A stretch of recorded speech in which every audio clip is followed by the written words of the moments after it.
today we have the sad duty to provide the covered opera, final honor for my uncle, Jamie Friedkin. We're going to hear from friends and family regarding his many, many good traits and the lessons we can learn from his life. And we're going to have the opportunity to accompany him to his final resting place. We're going to begin by reading from Psalms, and I'd like to call up Jamie's close friend, Elon Biker, to please read the Psalms. Green pastures, he lendeth me besides the still waters. He restoreth my soul. He guardeth me in straight paths in his name's sake. Yea, I walk through the valley of the shadow of death. I will fear no evil, for thou art with me. The rod and the staff, they comfort me. Thou preparest the table before me in the presence of my enemies. Thou agonist my head with oil, the cup runneth over. Surely goodness and mercy shall follow me all over my life, and I shall dwell in the house of the Lord forever. There isn't enough time for everyone who wanted to speak, and we are putting together a book with memories and pictures of Jamie, and everyone who would like to contribute, we're asking them to please send your memories, your stories, or pictures to dcutler613@AOL.com. Come to me afterwards, I'll give it to you. And that way, Jamie's children will be able to see all the memories and all the pictures of their father. The first eulogy will be given by Jamie's beloved wife, Tina.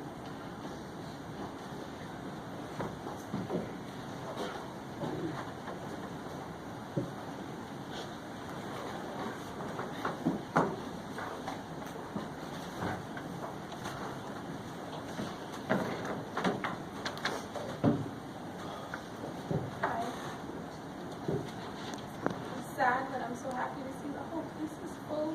This was one of the things that Jamie always said. That in his passing, he would want a lot of people to come see him.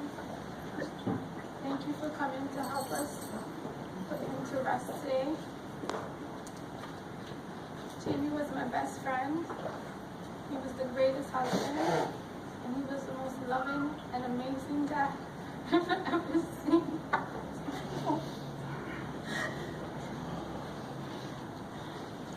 He was the most honest and truthful person that I ever met, and anyone who knows him could attest to that.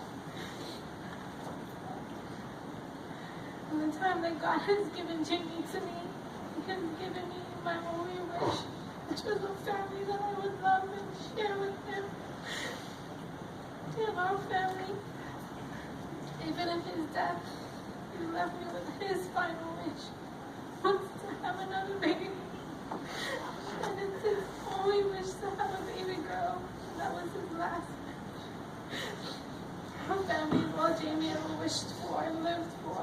And if you knew him, you knew he would always talk about us. He really did fight the good fight.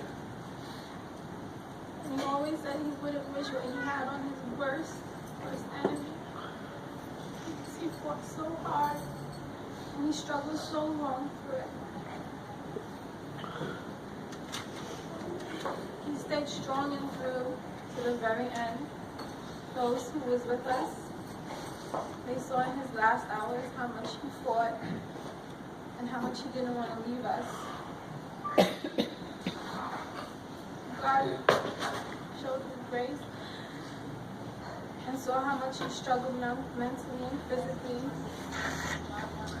Made the ultimate decision on Sunday morning to stop his suffering on earth and allow him to rest in heaven. And he now has wings that are as big as his heart and his determination to fight. He will be missed. But we all have good memories of Jamie. I hope you share that with somebody next to you today. Because that's what he would want.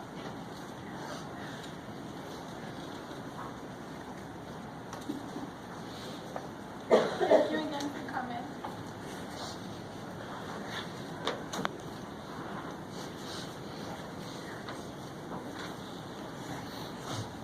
I now call up Jamie's mother.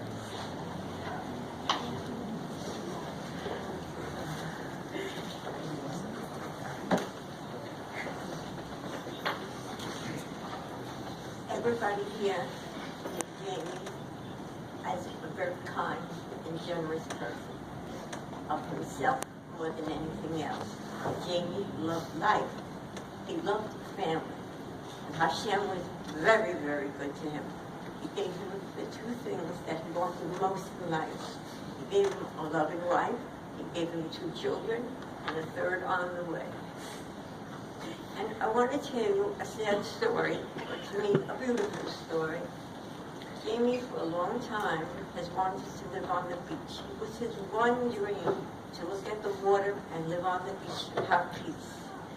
Jamie's final place he was before he passed away was in a beautiful facility with a window that had the beach open to it, where he saw the beach, his children were there, and he had everything in life that he wanted. His time was short. He made the most of it. I wish everybody here should carry that thought with them. It's short, make the most of it.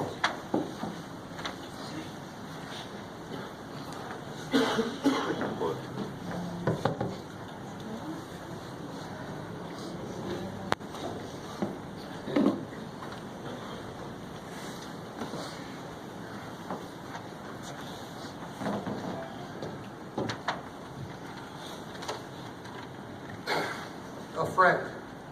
By definition, a friend is someone whom one knows and one has a bond of mutual affection. Typically, it's exclusive of a spouse or a family relation. Oftentimes, that bond transcends definition, and a friend too becomes cherished as a family member. I, for one, consider myself to be a very lucky man. I've shared many such of these friendships, many of which have endured for nearly 40 years. But there has only been one friend for which I hold the most dear, and for the longest amount of time, is my friend Jamie. My friend Jamie, who goes back as far in my memories as my memories go back. My friend Jamie, we shared countless days together, from childhood, birthdays, and holiday parties, at teenage years, hanging out in Foster Park, playing handball, sewer-to-sewer football, to adult vacations, Aruba, Puerto Rico, Paradise Island 3 times, Cancun 5 times, and nearly 100 trips to Atlantic City. After so many years of friendship, how could one find the words to sum up a lifetime in such a short forum? When it dawned on me, despite my long-time friendship and familiarity with my friend, some of Jamie's best qualities were totally transparent and obvious to even a total stranger. But if I were asked to choose Jamie's most outstanding quality, hands down, it would be his generous nature. Jamie has always given and shared. If Jamie had $1 in his pocket, you were guaranteed 50 cents if it was for you. I can honestly say I've never met, known anyone as generous as Jamie, and there was way too many far examples for me to recite. Secondly, my favorite of Jamie's traits was his spontaneity. One time we went to Cancun on 1-day notice. Another time, 2 days, we were on the plane. Back in the day, I'd say go. Jamie would say where, not often when. But not only vacations. His spontaneity, his impulsivity leaked through every aspect of his life. Sometimes for the better, other times maybe not. But then there was Jamie's other qualities, his sense of right and wrong, and justice. He was such a stickler for the rules, and usually closed off to debate. But while these qualities may be misunderstood by others at times, they made Jamie strong-willed and decisive. And despite his hard stance at times, I would always get his opinion or advice. Because whether I was right or wrong, Jamie always had my back. Then there was Jamie's favorite pastimes and likes. Baseball, the New York Yankees. Jamie was a baseball fan from the time we were kids, often a permanent fixture on my couch Friday nights and Saturdays and Shabbos. Secondly, ice cream. Jamie loved ice cream.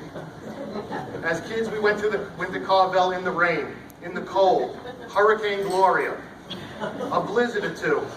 One time we got home with flying saucers that were so frozen, it was like chewing on granite. And Jamie's favorite flavor? Baskin Robbins, pistachio almond. Also, there was vacationing. Jamie loved the Caribbean, going out to the clubs, dancing and drinking, and if the island had gambling, it was that much more of a bonus. But if I had to pick one story to best sum up Jamie's likes, our friendship, and his personality, it would have to be our first trip to Cancun almost 30 years ago. It all started out with a bad day of work for me. Me and Jamie then were sitting on my couch in Canarsie. I said, let's get out of here. Within an hour, we were at Liberty Travel. The next day, we were on the plane. No planning, no notice. And we had a blast. Jamie drank 18 Coronas one night. I think he got his suntan in bed through the hotel window. But by day 5, our last full day there, we were almost broke. Back then, we didn't have credit cards. Basically, we went with the skin on our backs.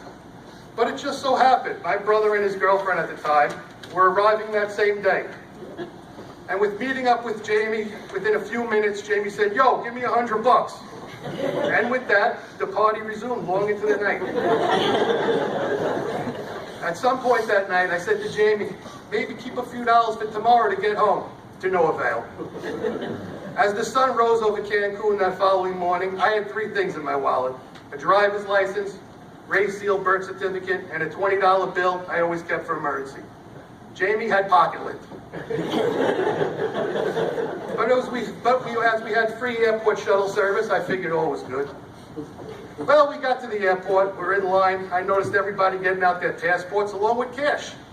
I look around, I see a sign on the wall in English and Spanish reading, $15 per person, Mexican departure tax fee. Now we're about 20 people deep in the line, so I nudged Jamie and I point to the sign. And that was it. Jamie started carrying on. This is bullshit. Liberty Travel should have told us. And he goes into a whole tirade.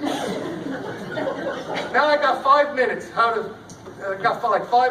figure out how to get $10, deflate his rage, and try not to end up in a Mexican tax prison, where I think two Jewish boys from Brooklyn wouldn't fare very well. Well, it's with Jamie's rage that he actually caught the attention of a retired couple from the States as well, who actually agreed with our plight, and after becoming aware of our situation, gladly handed over the additional $10.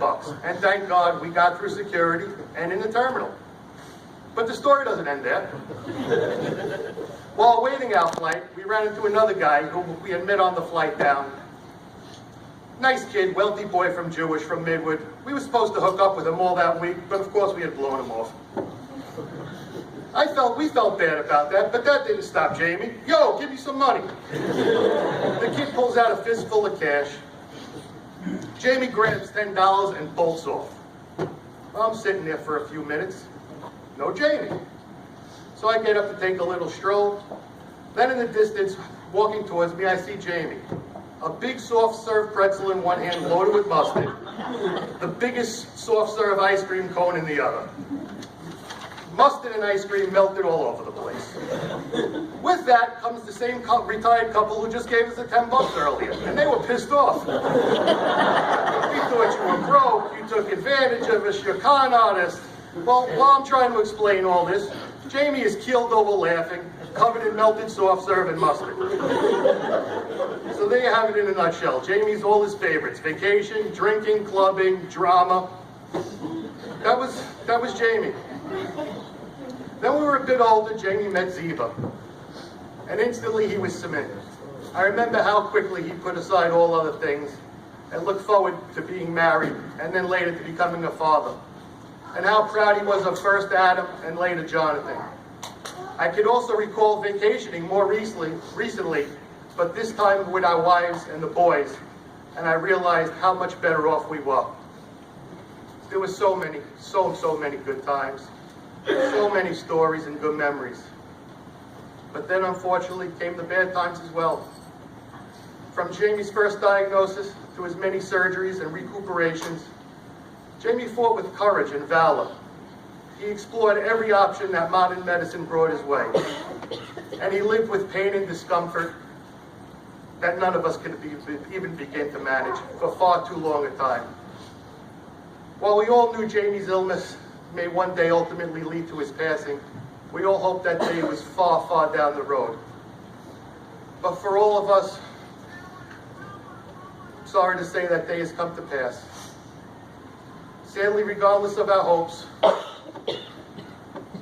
today's a very sad day for all of us. But for all of us, Jamie will always be there.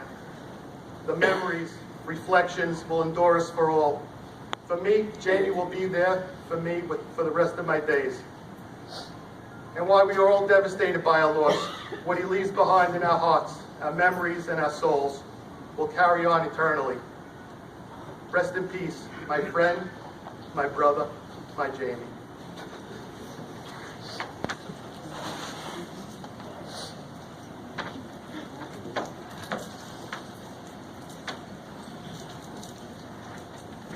I'm just a friend of the family, and I knew Jamie well, and I loved him. And first off, I'd like to express my condolences to the Friedkin family and to his lovely wife and her family. I knew Jamie when he was born, and although he was a rambunctious kid, he grew up to be a fine young man. He loved his family foremost, and did everything he could do for them, and for them, and his devoted mother. Jamie was a man who would give you the shirt off his back. Everyone who knew him loved him. When he came to visit Leona, he would never leave without saying goodbye to Doris and myself. He was a good man, a mensch. He will be sorely missed by his family, who have been very supportive of him. I know his mother will miss him, and so will I. And you know what? So will the world. He was a great guy. Thanks for letting me say a few words on his behalf. For a good man, a good son, and a great father and husband. Thank you. Paul, my father.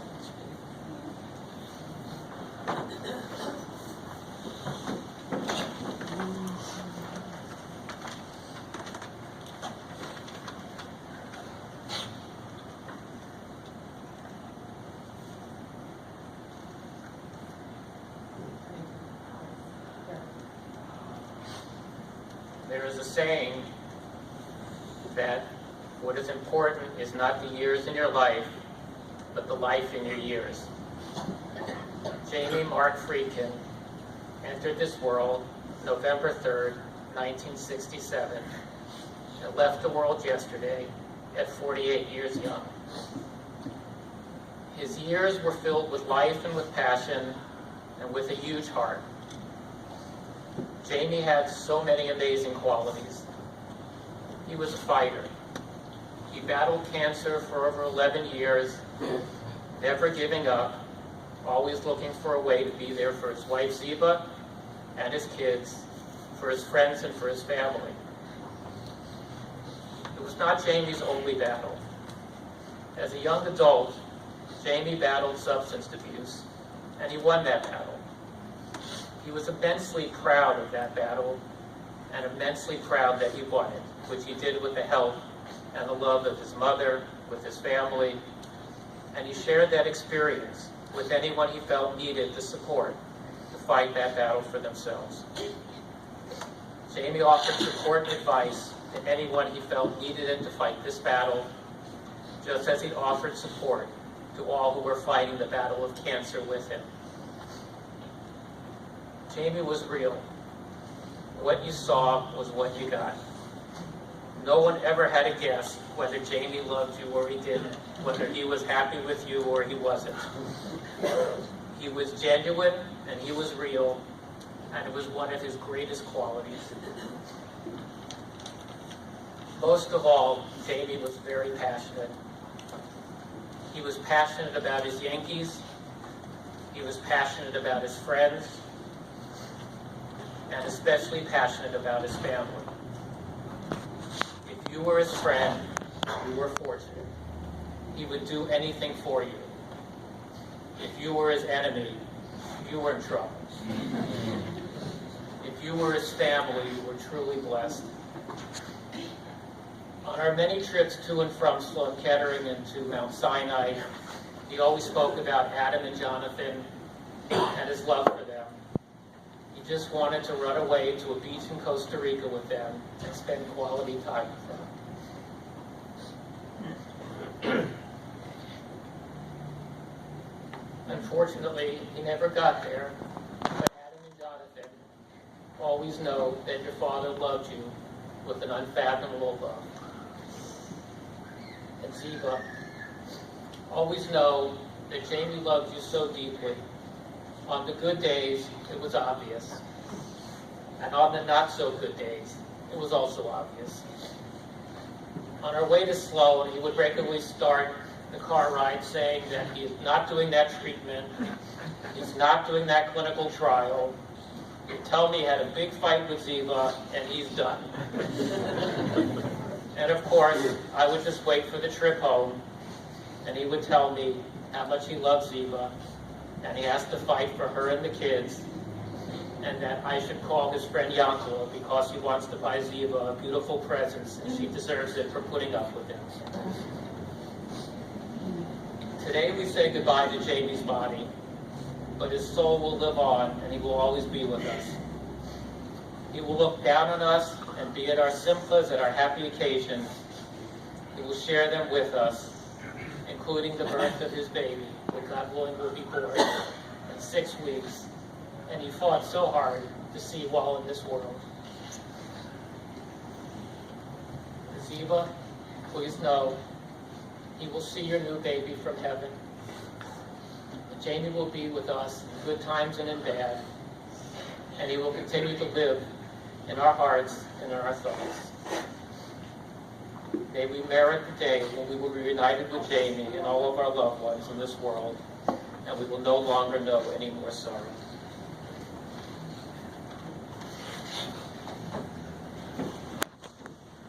Of someone we love. Our first thoughts turn to memories. I remember the night after Yom Kippur and always pickled lox. I remember Thanksgiving. I remember when I was older already, and Jamie and Ziva took my son to them at the aquarium. My son did not stop talking about it for about a year. He actually even mentioned it to me about a week or two ago. I remember when Jamie came to visit us in Las Vegas, and my kids had such a good time that 2 weeks ago we were in the same restaurant, and they walk in and they get an excited look on their face. Uncle Jamie's coming? And I remember the last visit 2 weeks ago when I had a chance to see him, watch a baseball game together with him, talk.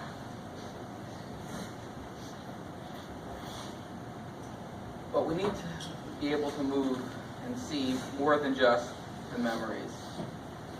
It's important to see all of the good traits and to learn from them and to incorporate the good that he did into our own lives and make it part of ourselves.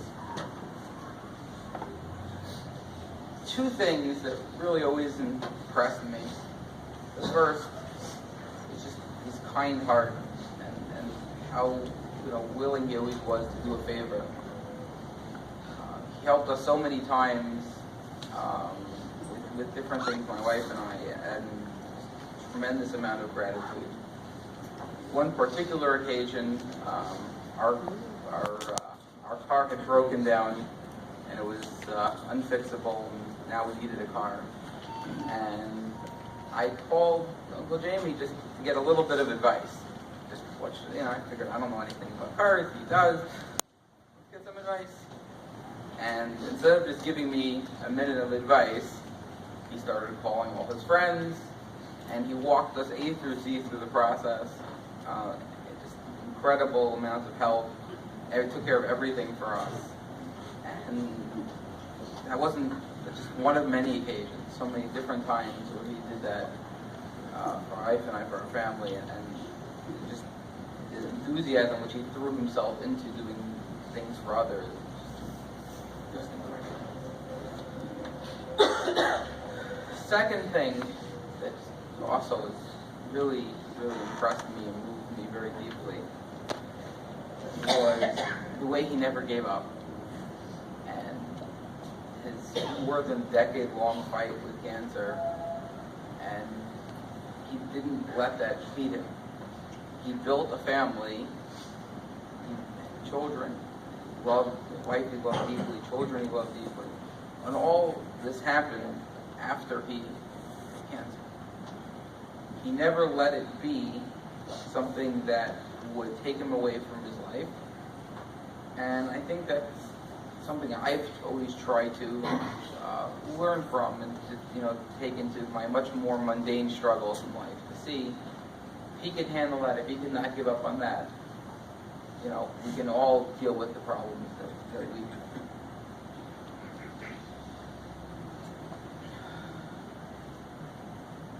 Now, we have to say goodbye. Secure in the knowledge that Hashem will reward him for the good that he has done in his life, and trying to take his life as an example for things that we ourselves can do better.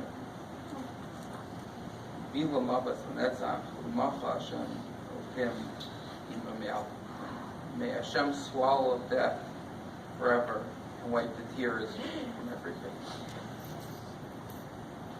I'd like to call up now Moshe Nachman to say the Kelmoy.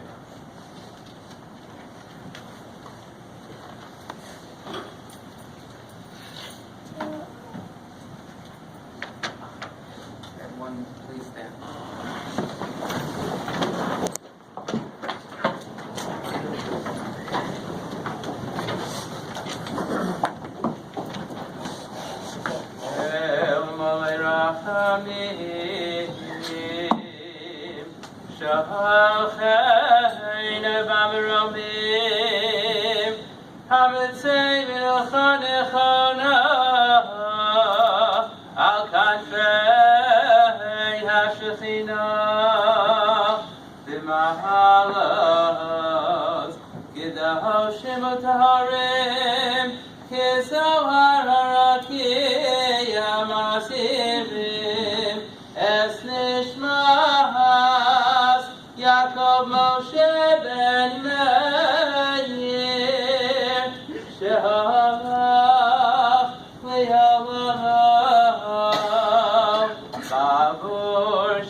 Family will be sitting Shiva at the Cutler Family House, 1225 East 34th Street, Brooklyn. The family requests that visitors come only between 9 a.m. and 10 p.m. till Thursday, Friday 9 to 4, and Saturday night from 10:30 till midnight. We will now be accompanying Jamie to his final resting place. The burial will be at Beth Moses Cemetery, 1500 Wellwood Avenue in West Babylon. Whoever would like to help